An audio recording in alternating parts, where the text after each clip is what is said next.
जय हिंद साथियों। तो कैसे हैं? चलिए, आशा करता हूँ कि अच्छे होंगे, जहाँ एकदम मस्त होंगे, तंदुरुस्त होंगे, ठीक ना। आज के इस वीडियो में हम लोग एनसीईआरटी हिस्ट्री क्लास 6 का जो बुक है उसका एक्सप्लेन करने वाले हैं, ठीक ना। खुशहाल गांव और समृद्ध शहर। खुशहाल गांव, गांव एकदम खुशहाल और शहर भी क्या था, समृद्ध था, एकदम भरा पूरा, ठीक है।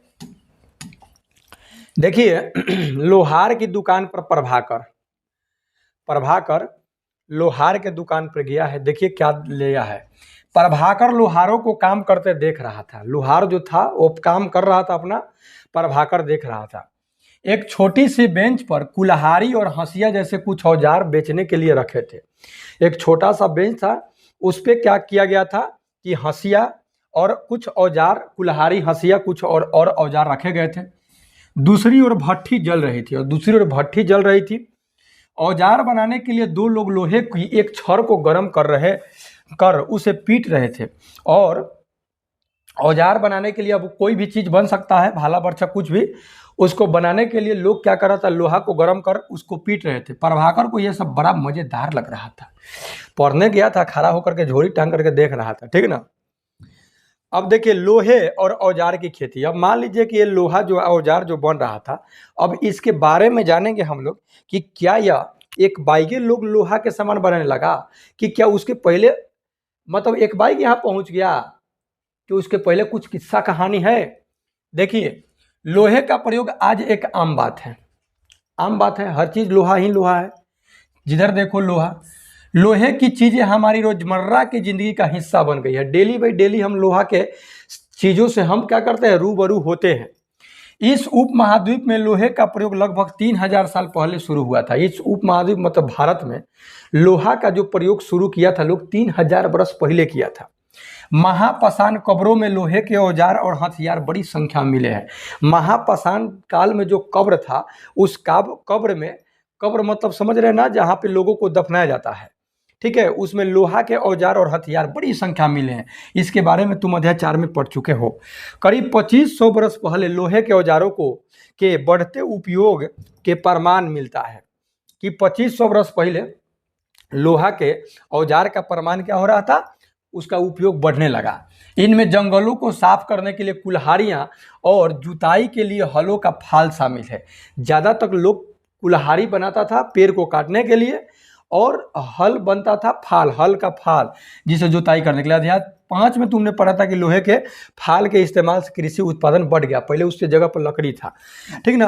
कृषि उत्पादन बढ़ाने के लिए उठाए गए अन्य कदम, सिंचाई। कृषि के उत्पादन को बढ़ाने के लिए इसके अलावा, लोहा के औजार के अलावा, सिंचाई। देखिए यहाँ पे औजारों की सूची में इन चित्रों के नाम चुने। हंसिया, कुल्हाड़ी और सरसी। लोहे के ऐसी 5 चीजों को सूची बनाई जिनका प्रयोग तुम रोज करते हो। सरसी हो गया, ये आपका हो गया, क्या हो गया, कुल्हाड़ी हो गया, और ये हो गया आपका सरसी हो, क्या बोलते हैं इसको, हंसिया बोलते हैं, ठीक ना। देखिए कुछ अलग टाइप का हंसिया है।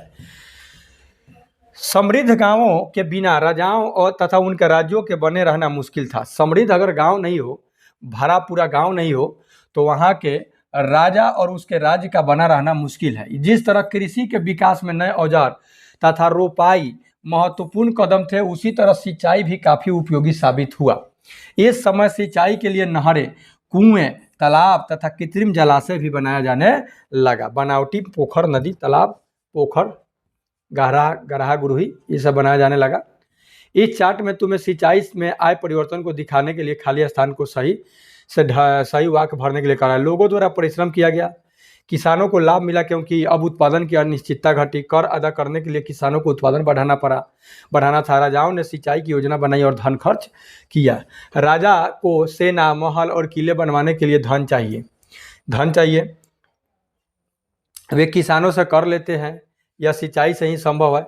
इसमें लिखना है कि सिंचाई क्या चीज़ से संभव है, ठीक है। अब देखिए गांव में कौन रहते थे, गांव में कौन रहता था, ठीक है।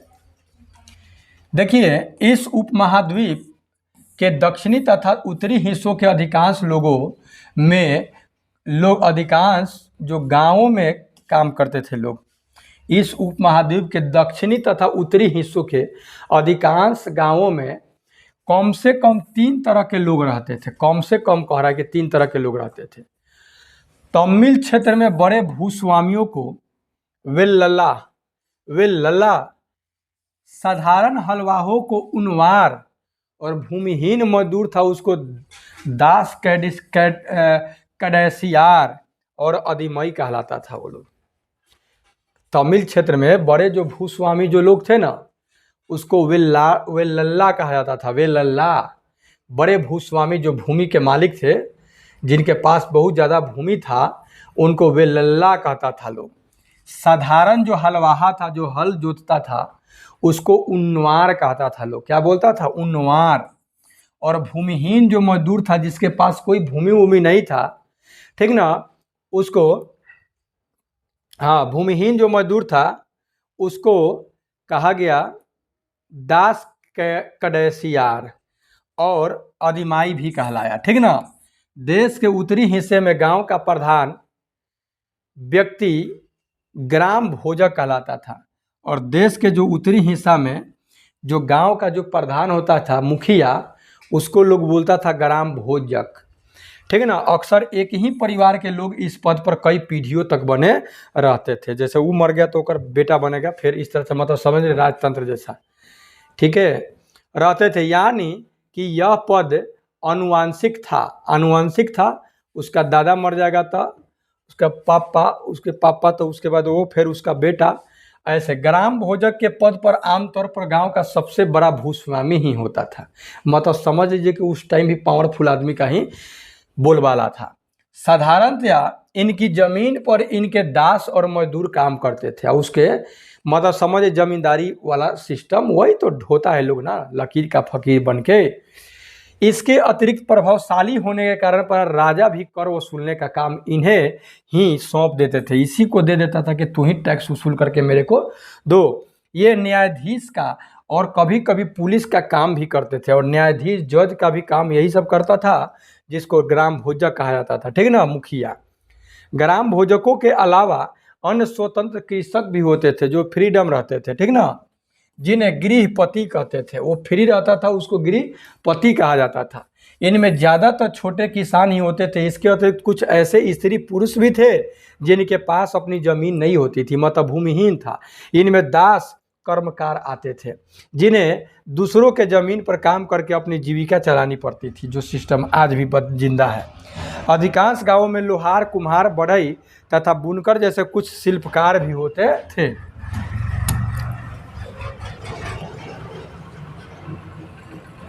प्राचीनतम तमिल रचनाएं, देखिए तमिल की प्राचीनतम रचनाओं को, तमिल की जो प्राचीन पुराने जमाने में जो रचना था उसको संगम साहित्य कहा गया। क्या कहा गया? संगम साहित्य। तमिल की जो प्राचीनतम जो रचना था उसको क्या कहा गया? तमिल साहित्य। इसकी रचना जो है 2300 साल पहले, मतलब करीब 2300 साल पहले की गई थी। तमिल साहित्य की रचना जो तमिल की प्राचीनतम रचना है, इन्हें संगम इसलिए कहा जाता है क्योंकि मदुरै के कवियों के सम्मेलनों में इनका संकलन किया जाता था। सम्मेलन होता था, तो कवियों के सम्मेलन को तो, ठीक ना, क्या बोलते हैं? संगम। तो दो नदी मिलता है तो संगम बोलते हैं, लेकिन यहाँ देखिए कवियों के सम्मेलन में इनका संकलन किया जाता था, तो इसलिए इसको क्या कहा जाता था? संगम। गांव में रहने वालों के जिन तमिल नामों का उल्लेख यहाँ किया गया है वे संगम साहित्य में पाए गए। वो संगम साहित्य में पाया गया है। देखिए यहाँ पे नगर क्या कहती है कहानियाँ, यात्रा विवरण, मूर्ति कलाएं और पुरातत्व क्या कहती है? कहानियाँ क्या कहती है? यात्रा विवरण क्या कहता है? मूर्ति कलाएं और पुरातत्व। तुमने जातकों के बारे में सुना होगा। ये वो कहानियाँ है जो आम लोगों से में प्रचलित है। जातक की जो कहानी है वो आम लोगों में प्रचलित थी। बौद्ध भिक्षुओं ने इनका संकलन किया था। जातक का संकलन कौन किया था? बौद्ध भिक्षु। यहाँ एक जातक कथा की दी गई है, यहाँ पे आगे मिल रहा है, जिसमें यह बताया गया है कि एक निर्धन किस तरह धीरे धीरे धनी बन जाता है, एक गरीब जो है वो किस तरह से धीरे धीरे अमीर बन जाता है, जो जातक में उल्लेख किया गया है। एक निर्धन की चतुराई देखिए, ये किस चतुराई का उपयोग करके यह क्या बन गया है? धनी बन गया है। देखिए एक शहर में एक गरीब युवक रहता था, ठीक है। उसके पास एक मरे चूहे के अलावा कुछ नहीं था, उसके पास मरल चूहा था। उसने उस चूहे को एक सिक्के में एक भोजनालय वाले की बिल्ली के लिए बेच दिया। एक सिक्का में एक भोजनालय वाला के भी वो चूहवा के बेच दिया, भोजन बना के खाने के लिए। बिल्ली के लिए वो बेच दिया, भोजनालय वाले के लिए बिल्ली के लिए बेच दिया चूहा को, एक सिक्का दे करके। फिर एक दिन बड़ी जोर की आंधी आई, एक दिन बड़ी जोर की आंधी आई। राजा का बगीचा टूटी टहनियों और पत्तों से भर गया। राजा का जो बगीचा था वो टूटी टहनी और पत्तियों से भर गया। उनका माली इसे साफ करने की बात से परेशान हो गया। युवक ने माली से कहा कि अगर लकड़ियां और पत्ते उसे मिल जाए तो वह बगीचे की सफाई कर सकता है। अब माली मना कर दिया कि नहीं, हथना हम कैसे साफ करेंगे। तब माली कहा कि सुनो, हमको अगर लकड़ी उकड़ी पत्ता उता दे दोगे ना, तब बोलो हम साफ कर देंगे। कहा तो है, तो कहा कि हाँ चलो। माली तुरंत मान गया कि हाँ ठीक है, चलो तो बढ़िया बात है भाई, दे देंगे लकड़ी कुछो कुछो पता उता दे देंगे। युवक ने पास खेल रहे बच्चों को यह कहकर इकट्ठा कर लिया। बगल में लड़का सब खेल रहा था, उस सबके बुला के लाया और प्रत्येक टहनी और पत्ते के बदले उन्हें एक एक मिठाई मिलेगी। कहा कि मिठाई देंगे, जो 1 रुपया वो उन्हें एक सिक्का लिया था ना मूस बेच करके, चूहा बेच करके, तो एक एक मिठाई तोरा सबके देंगे, चलो ठीक ना। देखते ही देखते उन्होंने बगीचे में से एक एक तिनका चुनकर गेट के पास इकट्ठा कर दिया। तभी उधर से राजा का कुम्हार बर्तनों को पकाने के लिए ईंधन की तलाश में गुजरा। उसने पूरे ढेर को खरीद लिया, जो कुम्हार आ रहा था वो पूरे ढेर को खरीद लिया। इस तरह युवक के पास कुछ और पैसे हो गए। देखिए कैसे वो मुझ से पैसा कमा रहा है। अब उस युवक ने एक और योजना बनाई। एक बड़े बर्तन में पानी भरकर वह नगर के द्वार पर गया और वहां उसने घास काटने वाले 500 लोगों को पानी पिलाया। खुश होकर उन लोगों ने कहा, तुमने हमारे लिए इतना अच्छा काम किया, बताओ अब हम तुम्हारे लिए क्या कर सकते हैं। तो उसने कहा, मैं आपको यह तब बताऊंगा जब मुझे आपकी सहायता की जरूरत होगी, अभी नहीं बताऊंगा। उसके बाद उसने एक व्यापारी से दोस्ती की। एक दिन उस व्यापारी ने बताया, कल एक घोड़े का व्यापारी 500 घोड़ों के साथ शहर में आ रहा है। उसे एक दिन व्यापारी ने बताया कि कल जो है ना, घोड़ों के व्यापारी जो है, जो घोड़ा का व्यापार करता है, 500 घोड़ा के साथ ही शहर में एंट्री मारेगा। यह सुनकर उस युवक ने उस घास काटने वालों के पास जाकर कहा, कृपया तुम सब एक एक घास का गट्ठर मुझे दो। पानी पिलाया था तो वो कहा कि ठीक है, वो मांगने के लिए कहा कि ठीक है, हमारा ज़रूरत पड़ेगा तो हम थोड़ा से मांगेंगे। तो वो कहा कि अब ज़रूरत पड़ा तो जाके मांग रहा है, दो, और अपनी घास तब तक मत बेचो जब तक मेरी न बिक जाए। तू घास अभी मत बेचो, हम हमारा बेच जाएगा ना तो तू अपना बेच लेना, माने हम ही किन लेंगे।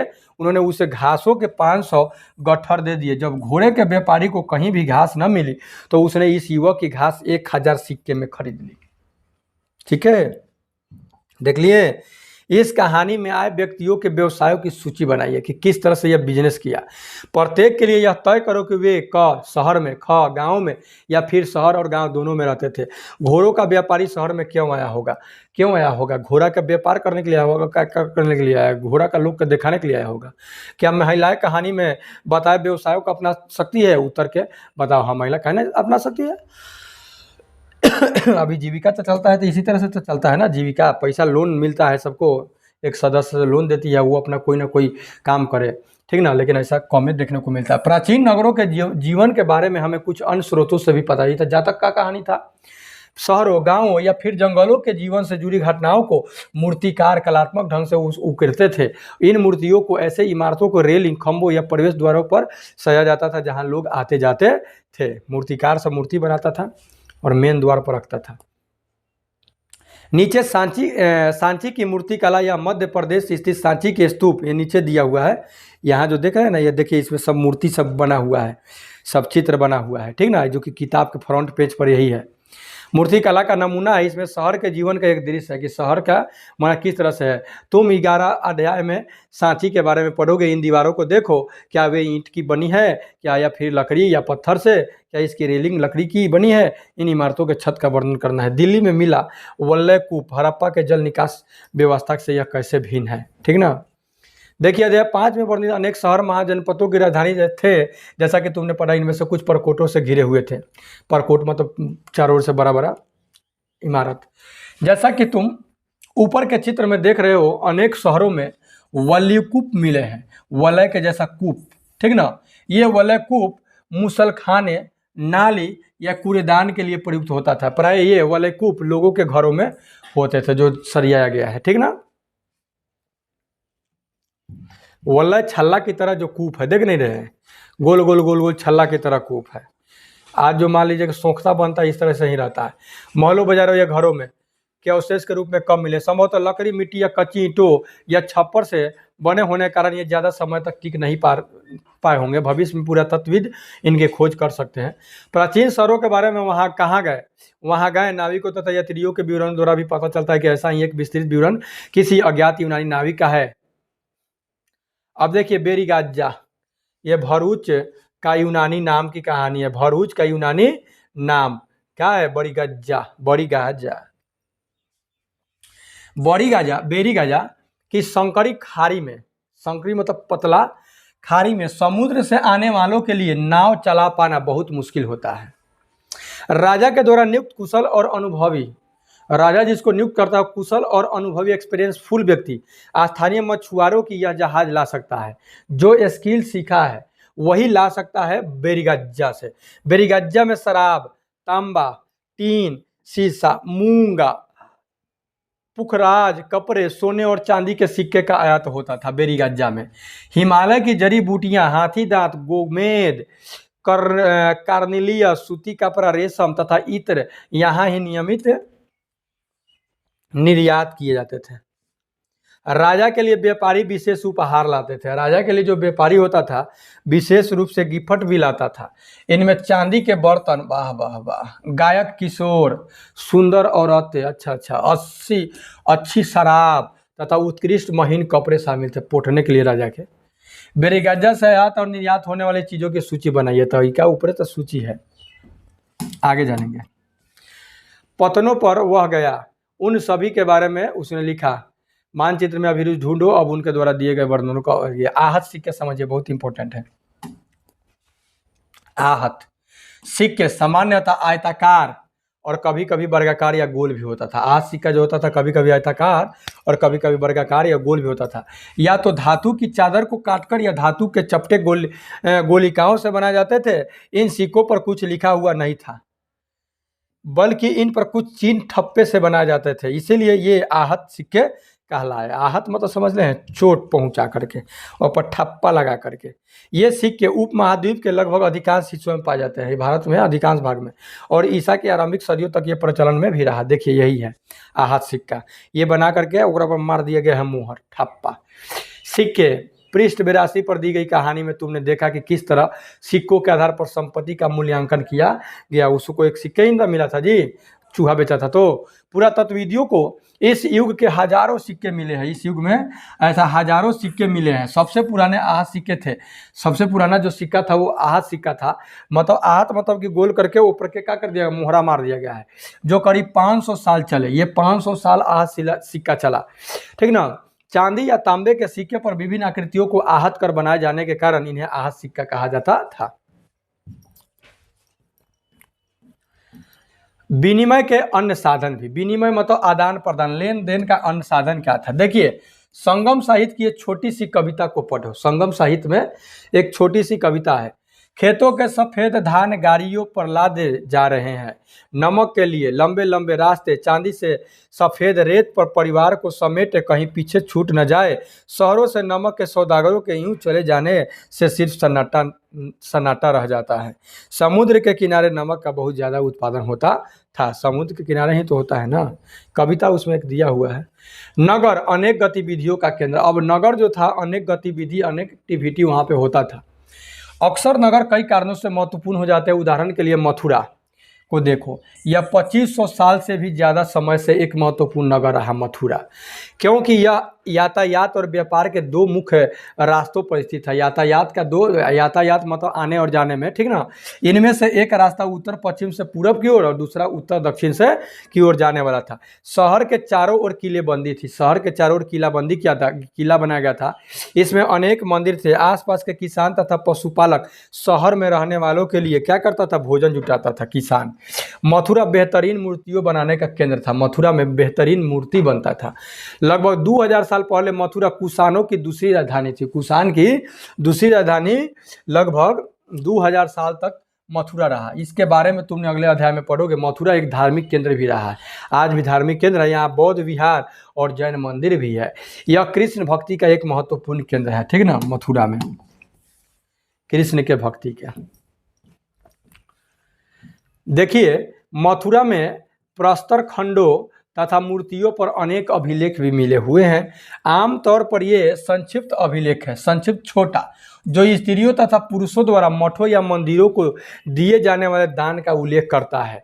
प्रायः शहर के राजा रानी, अधिकारी, व्यापारी तथा शिल्पकार जो होते थे ना, इस प्रकार के दान करते थे। तो उदाहरण के लिए मथुरा के अभिलेख में सुनारों, लुहारों, ठीक है, बुनकरों, टोकरी बुनने वालों, माला बनाने वालों और इत्र बनाने वालों के उल्लेख भी मिलता है।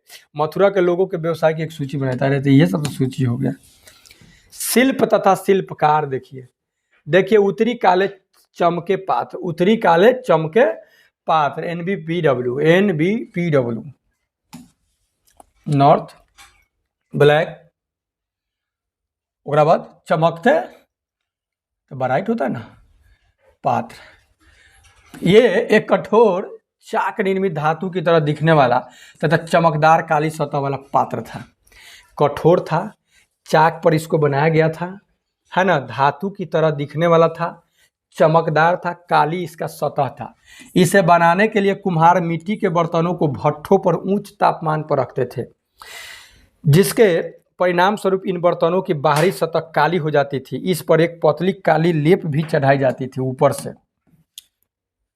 जो इस बर्तन को शीशे जैसी चमक प्रदान करती थी। देखिए शिल्प तथा शिल्पकार, पूरा स्थलों से शिल्पों के नमूने मिले हैं। पूरा स्थल जहाँ खुदाई हुआ वहाँ से शिल्पों का नमूना मिला है। इनमें मिट्टी के बहुत ही पतले और सुंदर बर्तन मिले हैं, जिन्हें उत्तरी काले चमकीले पात्र भी कहा जाता है, क्योंकि ये ज़्यादातर उपमहाद्वीप के उत्तरी भाग में ही मिले हैं, ठीक ना, इसलिए उत्तरी काले चमकीले पात्र। ध्यान रहे कि अन्य दूसरे शिल्पों के अवशेष नहीं बचे होंगे। जैसे कि विभिन्न ग्रंथों से हमें पता चलता है कि कपड़ों का उत्पादन बहुत महत्वपूर्ण था। उत्तर में वाराणसी और दक्षिण में मदुरै इसके प्रसिद्ध केंद्र थे। यहाँ स्त्री पुरुष दोनों काम करते थे।